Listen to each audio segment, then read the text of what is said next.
Bienvenue dans les enquêtes du Nouveau Détective. Le Nouveau Détective, premier magazine d'enquête sur les grands faits divers, et Engel présente Carnage à la salle de sport. Une enquête de Mathieu Fourquet.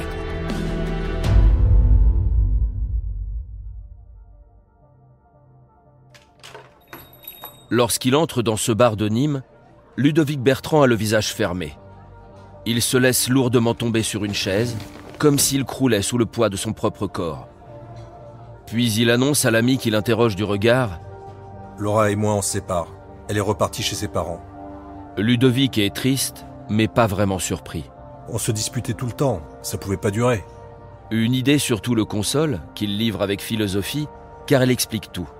Qu'est-ce que tu veux, je savais que ça arriverait. La différence d'âge était trop grande. Ludovic a en effet 51 ans. Celle qui vient de le quitter, Laura, en a à peine 27. L'ami acquiesce. L'écart rendait la rupture inévitable. Elle a envie d'un gars plus jeune. Conclut sobrement l'amoureux déçu en commandant un jus de fruits. Ludovic Bertrand a toujours été un dingue de musculation. Le résultat est éloquent. Pectoraux saillants et biceps en béton. Avec ses cheveux en brosse, il ressemble à un militaire. En réalité, il est brocanteur. Il chine dans les vides-greniers des objets qu'il revend ensuite sur Internet. Cette activité lui laisse le temps de fréquenter 5 fois par semaine le fitness park de Nîmes. Là, au milieu des haltères, des rameurs et des tapis de course, il est dans son élément. Ludovic partage volontiers les appareils qu'il utilise. Une attitude plutôt rare dans ce milieu où les passionnés se crispent parfois sur leur entraînement. Cela lui vaut la réputation d'un homme ouvert, accessible et détendu. Dans les salles de sport, les clients arrivent, se découragent et n'y remettent plus les pieds. D'autres sont plus accrocheurs. C'est avec ceux-là que Ludovic aime bavarder et échanger des conseils. C'est ainsi qu'en décembre 2018, il remarque vite une nouvelle venue, à la silhouette fine, aux cheveux courts presque noirs. C'est une fille volontaire et acharnée. Sa détermination saute aux yeux. Tout en se livrant auprès d'elle à un enchaînement d'exercices, Ludovic apprend son prénom, Laura. Elle est âgée de 22 ans. Tout de suite, le courant passe entre eux. Dès la fin de la séance, il l'invite à boire un verre. Librement, il lui raconte son enfance au Canada, son goût pour la randonnée, pour le tir sportif. Il lui parle aussi de sa fille unique, qui fait des études à la fac de Nîmes et dont il est si fier. Laura, quant à elle, est étudiante en chimie. Politiquement, ils ont les mêmes idées, plutôt radicales. Ils sont persuadés que des groupes occultes gouvernent le monde. Des théories un peu fumeuses, mais qui ont pour effet de les rapprocher. Laura et Ludovic se revoient le lendemain, puis le surlendemain. Le 24 décembre 2018, à quelques heures de Noël, ils échangent leur premier baiser. Au printemps 2019, Laura s'installe chez Ludovic, qui possède un appartement cossu dans une résidence sécurisée de Calvisson, à 20 minutes à l'ouest de Nîmes. Elle révise ses cours pendant que lui prospecte les brocantes et les marchés, puis ils vont soulever de la fonte ensemble.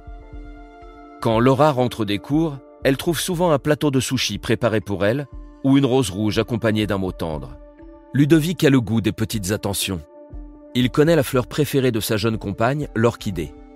Il sait dénicher pour elle des cadeaux imprévus qui la bouleversent, comme ce vieux drapeau français de la Première Guerre mondiale. Pour les vacances, il l'emmène marcher autour de Carcassonne, visiter les îles d'Hyères ou boire un verre dans l'ambiance électrique du Festival de Cannes. Bref, il est aux petits soins pour elle. Pourtant, tout n'est pas rose entre eux.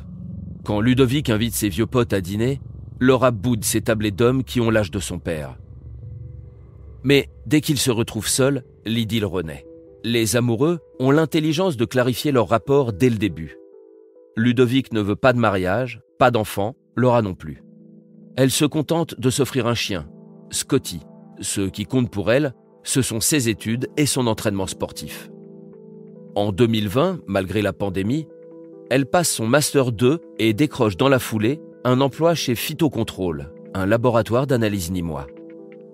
L'année suivante, par commodité, le couple change de salle de sport et s'inscrit au MH Club de Saint-Dionysie, à 10 minutes de Calvisson. Moderne, luxueux, l'endroit comprend un espace de cardio-training, un mini-stade et une piscine équipée pour l'aquabike. Laura et Ludo se lient d'amitié avec le gérant et certains habitués, comme Sauveur Sanchez. Ce disque-jockey, professeur de danse et pilier de l'établissement, devient très vite leur partenaire d'entraînement régulier. Cela fait maintenant plus de 3 ans que les deux amoureux sont ensemble. Quand des amis évoquent leurs 24 années d'écart, Ludovic répond avec flegme Je sais très bien que notre relation ne durera pas toute la vie, mais on est heureux et on prend ce qu'on a, sans se poser de questions. Lucidité, fatalisme. Ce qui est sûr, c'est qu'à partir de 2022, sa relation avec Laura commence à s'user. Désormais quinquagénaire, il peine à répondre à certaines envies de sa copine qui lui reproche d'être trop casanier. À plusieurs reprises, elle fait un break chez ses parents, puis revient. Mais en avril dernier, on l'a vu, Ludovic Bertrand annonce à ses amis qu'elle l'a quitté pour de bon. Pour lui, ce départ s'inscrit dans la logique des choses, simple affaire de génération. Début mai, Laura récupère ses dernières affaires à Calvisson. Devant ses copains, Ludovic tire la conclusion douce et amère de l'histoire. Les petites jeunes, pour moi, c'est terminé. En vérité, l'argument de l'âge l'aide à se résigner, mais il se leurre. Au MH Club de Saint-Dionysie, les habitués savent que la différence d'âge ne dérange pas Laura. Bien au contraire. Ces derniers temps, elle se rapproche beaucoup de Sauveur Sanchez, le disque-jockey professeur de danse qui a pourtant 10 ans de plus que Ludovic. Il faut dire que ce Sauveur est un sacré séducteur. Large sourire, regard noir brillant, belle voix grave, il a 4 enfants de plusieurs femmes et ne paraît pas ses 60 ans. Contrairement à Ludovic, il sort beaucoup dans les soirées privées et dans les bars branchés de la région. Laura aime parler, rire, s'entraîner avec lui. Bientôt, ils ne font plus mystère de leur attirance sur les réseaux. Bien entendu, Ludovic finit par l'apprendre et il le prend très mal. Que Laura le quitte pour un jeunot passe encore, mais qu'elle le remplace par un vieux, c'est ridicule, humiliant. Ce qui le blesse encore plus, c'est cette rumeur qui court au club, selon laquelle Laura l'aurait trompé avec Sauveur avant même leur rupture. De la part d'un partenaire sportif, c'est une trahison qu'il juge inacceptable. Le MH Club occupe un hangar crème dont un angle peint en brun abrite la salle de musculation. Ses baies vitrées donnant directement sur le parking. Le 13 mai, il est 13h quand Sauveur Sanchez et Laura quittent les locaux. Ils s'avancent au milieu des voitures stationnées quand soudain, Ludovic Bertrand surgit d'on ne sait où, une arme de poing à la main. Immédiatement, il tire à bout portant sur Laura, qui s'écroule, foudroyée par une balle en pleine tête. Sauveur court se mettre à l'abri dans la salle et tombe sur le gérant attiré par la détonation. « Il a tué Laura! Planque-toi !» C'est la panique générale. Les clients se jettent derrière les machines. Seul le gérant prend son courage à 2 mains pour sortir sur le parking et essayer de raisonner Ludovic. « Fais pas de conneries, Ludo, baisse ton arme !» Mais Ludovic, sans un mot, le met en joue pour le forcer à s'écarter. Le gérant recule jusqu'à son bureau. 2 coups de feu claquent encore très rapprochés. Puis le silence retombe. En quelques secondes, Ludovic, l'amant humilié, a eu le temps d'assassiner Sauveur Sanchez, puis de retourner son arme contre lui et de se suicider. Sur le sol du MH Club, gisent 3 morts qui porteront les mêmes dates de décès. Les années qui les séparaient n'existent désormais plus pour eux.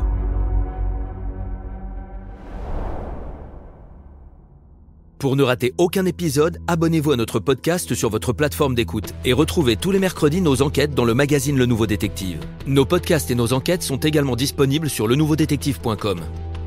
Si l'affaire n'a pas encore été jugée ou venait à passer en appel, nous rappelons que les protagonistes bénéficient toujours de la présomption d'innocence. Les noms et prénoms de certains personnages sont susceptibles d'avoir été modifiés.